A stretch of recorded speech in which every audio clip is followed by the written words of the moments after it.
ஆஷாட நவராத்திரி திருவிழாவினுடைய விரதம் என்பது முழு மனதோட யார் எடுக்கின்றீர்களோ அவர்களுக்கு அனைவருக்குமே இந்த அம்மாவினுடைய அருள் பரிபூரணமாக கிடைக்கும்.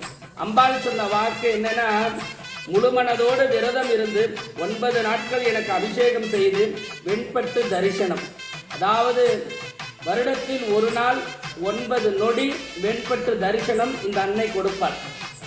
எங்கேயுமே இல்லாத, எப்பயுமே இல்லாத இந்த தேவியினுடைய கிருபை என்னன்னா, 9 நொடி அம்பாள் உள்ள வந்து அப்படியே தியானத்தில் இருப்பாங்க. அபிஷேகம் முடிச்சு அம்பாவுக்கு அலங்காரம் எல்லாம் முடிச்சு அம்பாள் வந்து ஒரு சத்தமே இல்லாத தியானத்தில் இருப்பாங்க. ஒரு தொலைதூரமாக வந்து மேலதாளங்கள் அடிக்கப்பட்டு இருக்கும். ஆடல் பாடலுடன் தன் பிள்ளைகள் படையெடுத்து வந்து கொண்டு இருப்பாங்க.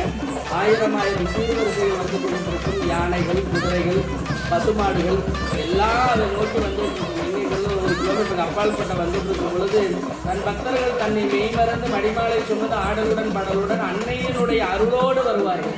இந்த 9 நொடி திரைவிளக்கப்படும். திரைவிளக்கப்படும் பொழுது அம்மாவுக்கு தவயோக தீபம் அன்னை கையில் ஏந்தி நிற்பாள். 9 நொடி. அந்த 9 நொடி தவயோக தீபம் எப்பேற்பட்ட தரித்திரமாக இருந்தாலும், எப்பேற்பட்ட தர்மத்தினுடைய தர்ம பாவமாக இருந்தாலும், அந்த 9 நொடி யார் ஒருவன் இரு கண்ணில் தவயோக தீபம் தென்பட்டு தாயினுடைய வெண்பட்டு தரிசனம் காணுகின்றாரோ அவர் இக்கலியுகத்தின் அனைத்து பாவத்தையும் விட்டு விலகி எனது பிள்ளையாகி பெரும் சேர சோழ பாண்டியன் போல் முப்பெரும் படையை சூழ்ந்த புகழ் வாய்ந்தவனாக வாழப்படுவான் அப்படின்னு தான் இந்த தேவியினுடைய வாக்கு. யார் தவயோக தீபமும் வெண்பட்டு தரிசனமும் இரு கண்களுக்கு தெரிகின்றதோ அவனே சேர சோழ பாண்டியனாக முப்பெரும் படையினுடைய தலைவனாக புகழ் பெற்று வாழப்படுவார்கள் அப்படின்றது தான் இந்த அம்மாவினுடைய அற்புதமான